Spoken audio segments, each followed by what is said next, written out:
हमारा subject singular हो तो हमारा वर्ब भी क्या होना चाहिए, सिंगुलर। और जब सब्जेक्ट प्लूरल हो तो वर्ब भी क्या होना चाहिए, प्लूरल। वर्ब सिंगुलर कब होता है, जब उसके अंत में।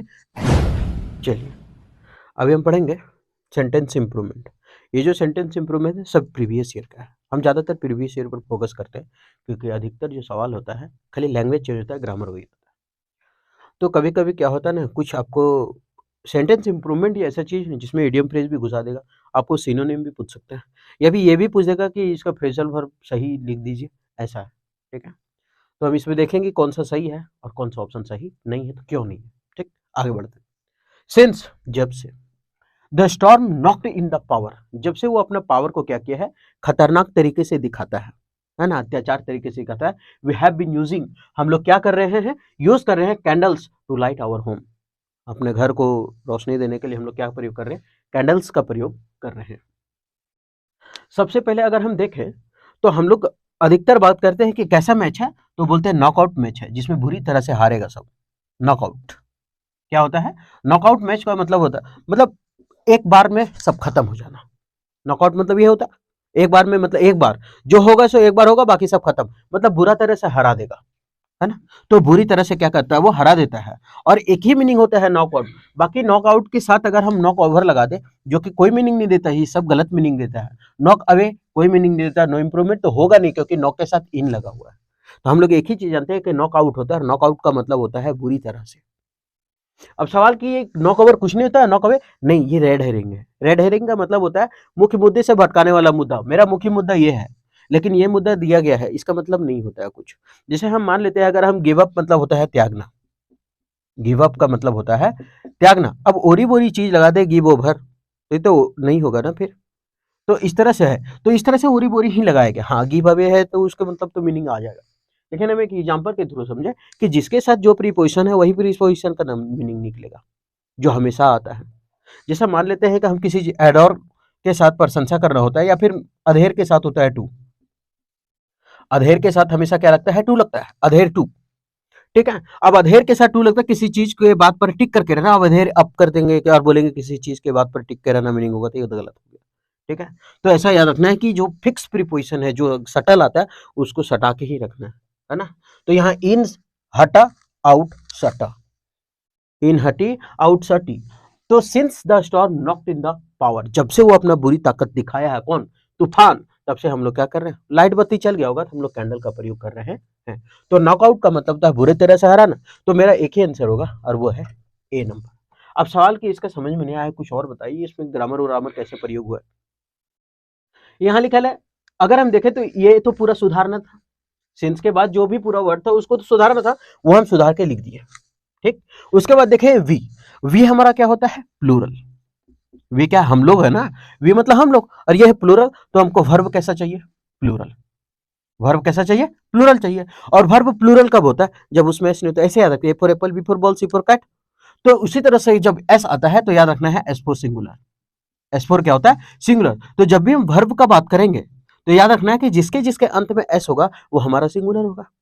जिसके जिसके अंत में एस होगा वो हमारा क्या होगा, सिंगुलर होगा। जैसे वाज लास्ट में एस है तो हमारा सिंगुलर है। अगर वर लिखे तो क्या लास्ट में एस है, नहीं है। और जब लास्ट में एस नहीं है तो ये हमारा प्लूरल है। तो याद रखना है कि वर्ब में जब एस लगता है तो वो सिंगुलर होता है, एस नहीं है तो वो प्लूरल है। तो एस नहीं है तो प्लूरल है। वी हमारा क्या है, प्लूरल। उसी तरह से हैज हमारा सिंगुलर है, लेकिन हैव क्या है, प्लूरल। क्योंकि एस लगाते सिंगुलर और हैव है तो प्लूरल। ऐसा नहीं हर वर्ब होगा, ये लिंकिंग वर्ब, हेल्पिंग वर्ब ही ऐसा होता है नहीं। हम मान लेते हैं कोई भी चीज लिखे, जैसे लिखे रीड्स, एस लगल है तो ये सिंगुलर है। लिखे रीड तो इसका मतलब क्या है, ये एस लगल है, नहीं लगल है, तो इसका मतलब ये प्लूरल, ये प्लूरल, ये सिंगुलर।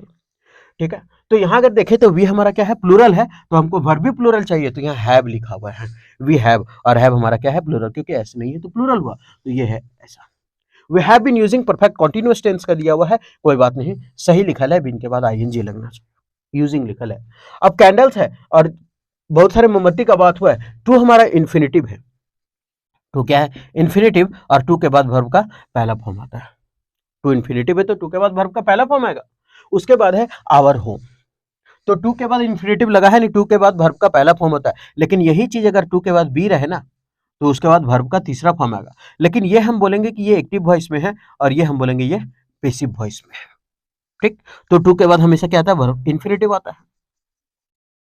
आगे बढ़े। अब आगे अगर देखें तो लिखा है आवर हूं। ये आवर क्या है? पॉजिटिव एडजेक्टिव है। एक होता है पॉजिटिव एडजेक्टिव और एक होता है positive pronoun. Positive adjective his है और पॉजिटिव प्रोनाउन हिज है। अब समझ में नहीं आ रहा है कि हम कैसे पहचानेंगे कि हिज पॉजिटिव एडजेक्टिव होगा कि हिज पॉजिटिव प्रोनाउन होगा। बता रहे हैं। अगर हम लिखे हैं आवर तो पॉजिटिव प्रोनाउन होगा आवर्स। अगर लिखे हैं योर तो पॉजिटिव प्रोनाउन होगा योर्स। अब सवाल आप लोग का ये रहेगा कि ये सब पॉजिटिव प्रोनाउन तो समझ लेंगे, एस एस लगल है तो ये हमारा पॉजिटिव प्रोनाउन है, लेकिन फिर ये कैसे समझेंगे कि हिज में तो दोनों तो सेम है, तो इसको कैसे जानेंगे कि पॉजिटिव एडजेक्टिव और पॉजिटिव प्रोनाउन है? तो आप ऐसे जानेंगे कि यहाँ पॉजिटिव एडजेक्टिव के बाद हमको नाउन का प्रयोग करना होगा, लेकिन पॉजिटिव प्रोनाउन के बाद नाउन का प्रयोग नहीं करना होगा। नहीं समझ में आ रहा है? एग्जाम्पल के समय समझते हैं। जैसे हम बोलेंगे this is your pen, this is your pen, your pen. तो ये पेन हमारा क्या है? नाउन है, यानी नाउन लगा है, और जब नाउन लगा है तो इसका मतलब पॉजिटिव एडजेक्टिव होगा, क्योंकि पॉजिटिव एडजेक्टिव के बाद नाउन आना चाहिए, तो यहाँ नाउन है। सवाल आप पॉजिटिव प्रोनाउन जैसा लिख करके दिखाइए, कोई बात नहीं, उससे भी लिख के दिखाते हैं। This pen is yours, this pen is yours. देखिए एस लगा योर्स, तो उसके बाद नाउन है क्या? नहीं है, कुछ नहीं है, खाली है, तो इसके बाद नाउन का प्रयोग नहीं होगा, और इसके बाद नाउन का प्रयोग होगा, तो यहाँ पहले दे दिए तो योर्स लग गया, और ये पेन, तो इसका मतलब ये समझ गया कि पॉजिटिव प्रोनाउन के बाद नाउन नहीं चाहिए। अब लगता है कि समझ में आ गया होगा पूरा क्या है पॉजिटिव एडजेक्टिव क्या है। तो आवर होम है तो ये हमारा नाउन हो गया, आवर पॉजिटिव एडजेक्टिव हो गया।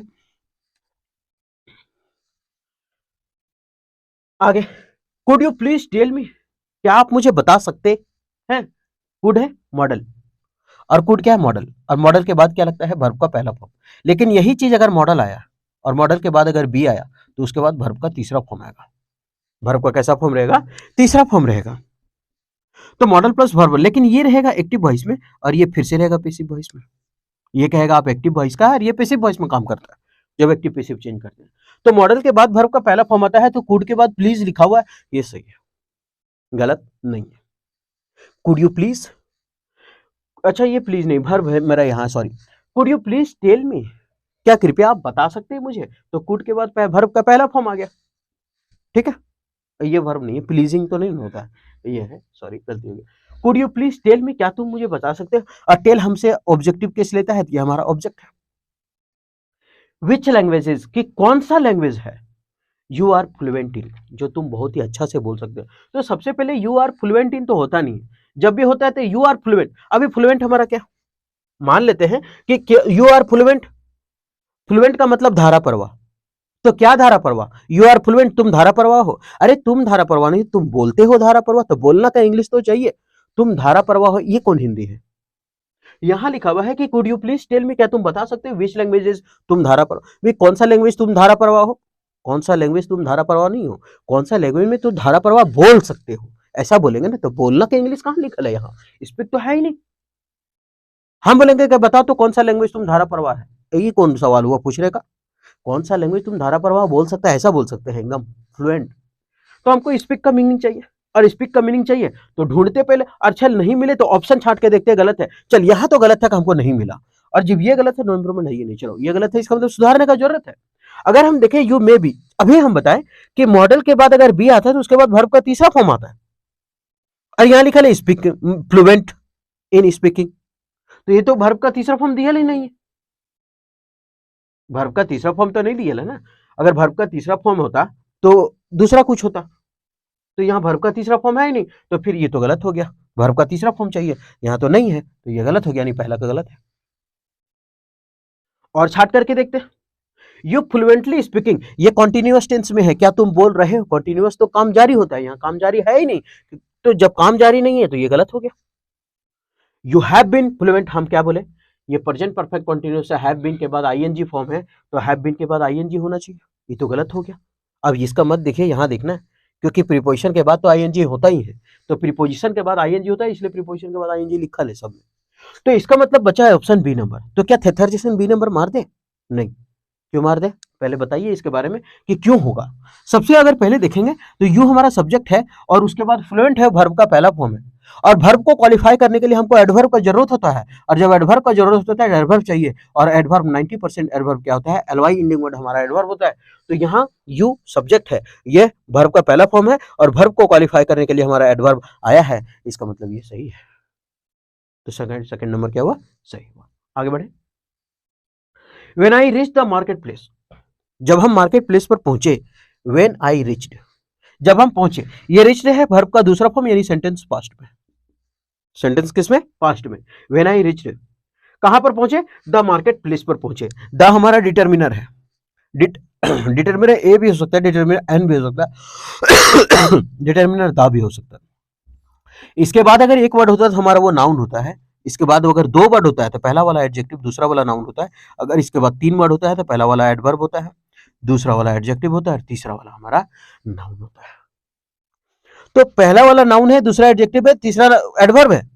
अब पहला एडवर्ब, एडजेक्टिव और नाउन है, तो यहां अगर देखें तो द लिखा हुआ, द के बाद मार्केट प्लेस, दो ही वर्ड है, दो वर्ड है, तो हम ये लगाएंगे। इसका मतलब पहला वाला एडजेक्टिव हो गया और दूसरा वाला हमारा नाउन है। सवाल, मार्केट तो नाउन है नहीं, यहाँ स्थान नाउन हो गया। कभी कभी ये बदल भी जाता है ना। मार्केट प्लेस कैसा प्लेस, तो बाजार का जगह। द कोकोनट्स, अब द फिर से हमारा क्या है, डिटर्मिनर, और द के बाद क्या वर्ड लिखा है, एगो, क्यों, क्योंकि ये तो वर्ब हो गया हमारा। अब ये कोकोनट्स लिखल है, और कोकोनट्स है, इसका मतलब कि प्लूरल है। कोकोनट्स नारियल प्लूरल है ना, क्योंकि एस लगल है, और प्लूरल है कोकोनट्स, तो इसका मतलब एक वर्ड है कि हमारा नाउन है, नाउन को प्लूरल बना सकते हैं, तो नाउन प्लूरल है। The coconuts. आज हम क्या बताए थे कि अगर जब हमारा सब्जेक्ट सिंगुलर हो तो हमारा वर्ब भी क्या होना चाहिए, सिंगुलर, और जब सब्जेक्ट प्लूरल हो तो वर्ब भी क्या होना चाहिए, प्लूरल। वर्ब सिंगुलर कब होता है, जब उसके अंत में एस होता है। लेकिन यहां अगर देखें कोकोनट्स ये प्लूरल है, और जब कोकोनट्स प्लूरल है तो आगे भी प्लूरल वर्ब चाहिए। हम बोले वर्ब में एस लगता है तो वो सिंगुलर होता है, ये गलत हो गया, हो पकड़ा गया, गलती कहाँ है, क्योंकि कोकोनट्स है प्लूरल, तो यहाँ प्लूरल होना चाहिए। और जब ये प्लूरल होना चाहिए तो वाज के जगह वर होना चाहिए, इसका मतलब। अच्छा, वाज के जगह वर ही क्यों ढूंढे, दूसरा कुछ क्यों नहीं ढूंढे, हैव भी तो प्लूरल है, इसको भी तो ढूंढ सकते हैं। जैसे हैज हमारा क्या है, सिंगुलर, हैव भी तो प्लूरल है, हैव भी तो ढूंढ सकते हैं। आर भी तो ढूंढ सकते हैं, आर भी तो हमारा प्लूरल है। सवाल फिर क्यों नहीं ढूंढेंगे, हम इसलिए नहीं ढूंढेंगे क्योंकि यहाँ आई रिच, ये सेंटेंस पास्ट का है, तो हम पास्ट में ही चलेंगे आगे, फिर क्यों चले हम प्रेजेंट में। तो इसका मतलब हमको इसका ही पास्ट ढूंढना। अगर हम यहाँ आर देखें तो ये हमारा गलत हो गया, क्योंकि सेंटेंस पास्ट का है तो हम प्रेजेंट लिख नहीं सकते, एक्सेप्शन जब तक ना आए। हैव, ये भी हैव, ये भी प्रेजेंट का, अगर हैड होता तो एक बार सोच लेते, लेकिन ये भी प्रेजेंट का है। इज तो होगा नहीं, इज इसलिए नहीं होगा क्योंकि कोकोनट प्लूरल है, और यहाँ हमको प्लूरल चाहिए था, और प्लूरल आर भी होता तब भी नहीं होता। क्यों नहीं होता, क्योंकि ये प्रेजेंट में है, वो भी गलत हो गया। तो मेरे पास एक ऑप्शन बचा, और वाज की जगह बचा हमारा वर। वर ऑलरेडी सोल्ड, बेच दिया गया है, और वर के साथ वर्ब का तीसरा फॉर्म है, तो ये हमारा पैसिव वॉइस है, क्योंकि बी का जितना होता है आठों रूप के साथ वर्ब का क्या लगता है, तीसरा फॉर्म, और उसके साथ अगर तीसरा फॉर्म लगा है तो ये वर्ब का तीसरा फॉर्म है, तो हमारा पैसिव वॉइस है। आगे, आई एंजॉय, कुछ कुछ ऐसा वर्ड होता है ना जिसके बाद तुरंत जिरंड फॉर्म आता है, ठीक, जिसके बाद क्या होता है, जिरंड फॉर्म होता है। I enjoy languages because I like them, जैसे एंजॉय के बाद। लेकिन हाँ, अगर एंजॉय के बाद अगर ऑब्जेक्ट है तब तो नहीं लगेगा, लेकिन अगर ऑब्जेक्ट, जैसे बोलते हैं ना आई एंजॉय द पार्टी, तो एंजॉय के बाद पार्टी है तो फिर आईएनजी नहीं लगेगा, लेकिन एंजॉय के बाद अगर नहीं रहे तब लगेगा आईएनजी, जिरंड फॉर्म प्रयोग होता है। अगर कभी समय मिले हमको तो एक एंजॉय पर ना एक हम वीडियो बना करके मात्र 5 या 6 मिनट का उसको डाल देंगे कि एंजॉय के बाद सब बताता है कि एंजॉय के बाद जिरंड लगता है, लेकिन नहीं, कभी कभी ऐसा होता है कि एंजॉय के बाद जिरंड आता है, रहने के बाद एंजॉय के बाद अगर ऑब्जेक्ट रहता है फिर जिरंड नहीं लगाते, ठीक। तो यहाँ एंजॉय के बाद हम क्या करेंगे, एंजॉय के बाद वर्ब का चौथा फॉर्म, अभी याद रखें कि एंजॉय के बाद वर्ब का चौथा होता है अगर ऑब्जेक्ट रहे। आई एंजॉय द पार्टी बोलते हैं, आई एंजॉइंग द पार्टी नहीं। अगर रहे तो हम 2 या 4 मिनट का, अगर कंफ्यूजन होगा ना तो 2 मिनट का या 3 मिनट का वीडियो हम एंजॉय के बारे में डाल देंगे, ये वीडियो बहुत लंबा हो जाएगा। तो एंजॉय के बाद याद रखें कि जिरंड का प्रयोग होता है ज्यादातर, ठीक है। तो वर्ब का चौथा फॉर्म प्रयोग होगा, तो एंजॉय के साथ हम लर्निंग का प्रयोग करेंगे। ये ऐसे भी ऑप्शन अगर छाटेंगे तो लर्न, ये LEAR लर्न नहीं होगा, ठीक, एंजॉय लर्न नहीं होगा। अब क्यों, क्योंकि आईएनजी आता है, और ये भी गलत होगा। क्यों गलत होगा, क्योंकि हम बताएं टू के साथ हमेशा वर्ब का पहला फॉर्म होता है, और टू के बाद अगर वर्ब का पहला फॉर्म होता है तो फिर ये गलत हो गया, ये गलत है। नो इंप्रूवमेंट होगा नहीं, क्योंकि एंजॉय अपने साथ जिरंड लेता है, तो हमारा होगा लर्निंग। हालांकि डिटेल हम बताएंगे, लेकिन समझने के लिए समझ जा सकते थे कि एंजॉय के बाद अगर ऑब्जेक्ट हो तो नहीं लगता है। आगे बढ़ते। अब्राहम बताया अपनी कहानी को, नरेट किया, किससे बताया? रेशमा को। His last escaped in a dramatic way, मतलब अपना जो लास्ट खतरनाक चीजें था, मतलब जो जोखिम भरा उसका जो था अपना, उसको वो क्या किया? ड्रामेटिक, नाटकीय तरीके से उसको बताया। अब्राहम किसको बताया? रेशमा को। थोड़ा सा अगर हम देखें ना, तो ये एस्केपेड का मतलब होता है जोखिम तो होता है, लेकिन यहाँ जोखिम नहीं, वो अपने साहसिक के बारे में बता रहा है। ये एक्सर्शन का मतलब होता है तनाव, परिश्रम। एक तनाव भी होता है और एक परिश्रम भी होता है। ऑर्डियल का मतलब अग्नि परीक्षा, अग्नि परीक्षा। इसका मतलब होता है भाग जाना, बच के निकल जाना। एक एडवेंचर का मतलब होता है साहसिक या जोखिम, साहसिक या जोखिम, आप लिख लीजिए, साहसिक भी होता है इसका, ठीक है। तो यहाँ एडवेंचर होगा, स्केपेड नहीं होगा। ये स्केपेड है ना, ये साहसिक और खतरनाक चीजों में प्रयोग नहीं होता है, ठीक है, नहीं होता प्रयोग। प्रयोग क्या होता है? एडवेंचर प्रयोग होता है। ये थोड़ा वर्ड मीनिंग बेस्ड कहानी दे दिया कि अब्राहम अपने साहसिक कार्यों को एक नाटकीय तरीके से रेशमा को बताया। Mister Arvind was, mister Arvind हमारा क्या है? सिंगुलर सब्जेक्ट है, और जब सब्जेक्ट सिंगुलर है तो वर्ब भी क्या है हमारा? Singular. Mister Arvind was accused of beating, मतलब एक्यूज्ड क्या होता है? दोष लगाना। ऑफ बीटिंग अप, कि वो पीटा है बिफोर द स्टूडेंट, मतलब स्टूडेंट पर अत्याचार किया ना। बीट अप का मतलब होता है अत्याचार करना, बीट अप का मतलब लिख लें अत्याचार करना, अत्याचार करना। बीट अप मतलब अत्याचार करना। तो ये दोष लगाया गया है कि वो किस पर किया है? स्टूडेंट पर अत्याचार किया है। जब स्टूडेंट पर अत्याचार किया है तो ये तो बिफोर गलत होगा, क्योंकि स्टूडेंट के पहले अत्याचार किया, ये कैसे होगा? स्टूडेंट के पहले अत्याचार कैसे होगा? तो गलत हो गया। अब स्टूडेंट पर अत्याचार किया है तो बिटअप ऑफ नहीं होगा। ऑफ किसके लिए होता है? संबंध विच्छेद के लिए होता है। संबंध विच्छेद मतलब किसी से जब कोई चीज अलग करते हैं तो संबंध विच्छेद करते हैं, तो वहां संबंध विच्छेद तो है नहीं। बिटअप ऑफ यानी स्टूडेंट का अत्याचार होता है कि स्टूडेंट पर अत्याचार होता है? स्टूडेंट पर अत्याचार होता है, तो ये भी गलत।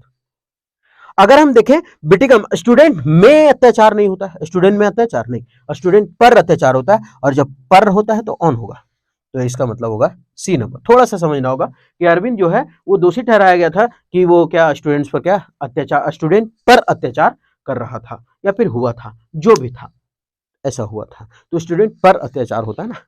तो ये हमारा ऑप्शन था सी नंबर।